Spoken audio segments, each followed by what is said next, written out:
អាមេរិកប្រកាសអាសន្នបើកយុទ្ធនាការស្កេនរោគវីរុសអេបូឡាតាមប្រលានយន្តហោះបន្ទាន់ក្រោយពលរដ្ឋខ្លួនម្នាក់ឆ្លងនៅកុងហ្គោ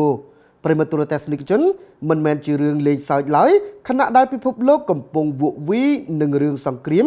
នៅពេលនេះមេរោគដ៏កាចសាហាវគឺវីរុសអេបូឡាកំពុងដុតកម្ដៅសន្តិសុខសុខាភិបាលសកលរហូតធ្វើឲ្យសហរដ្ឋអាមេរិកអង្គុយលែងជាប់ភ្លាមបន្ទាប់ពីអង្គការសុខភាពពិភពលោក WHO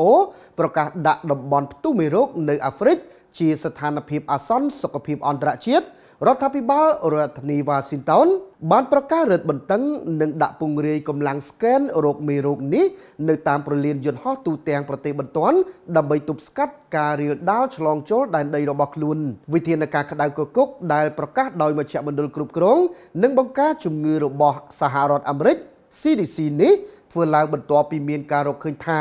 មានពលរដ្ឋអាមេរិកម្នាក់ដែលកំពុងបំពេញការងារមនុស្សធម៌នៅក្នុងសាធារណរដ្ឋប្រជាធិបតេយ្យកុងហ្គោ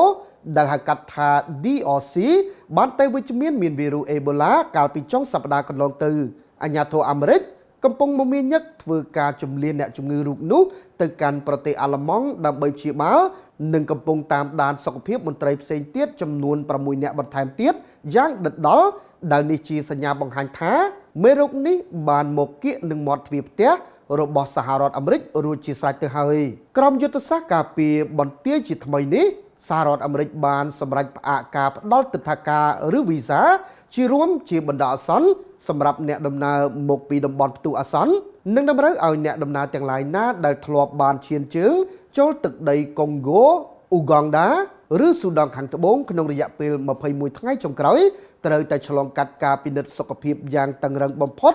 នៅតាមច្រកទ្វារអាកាសយានដ្ឋានទោះបីជាលោក Donald Trump ថ្លែងបែបបង្អាក់អារម្មណ៍ភ័យខ្លាចថា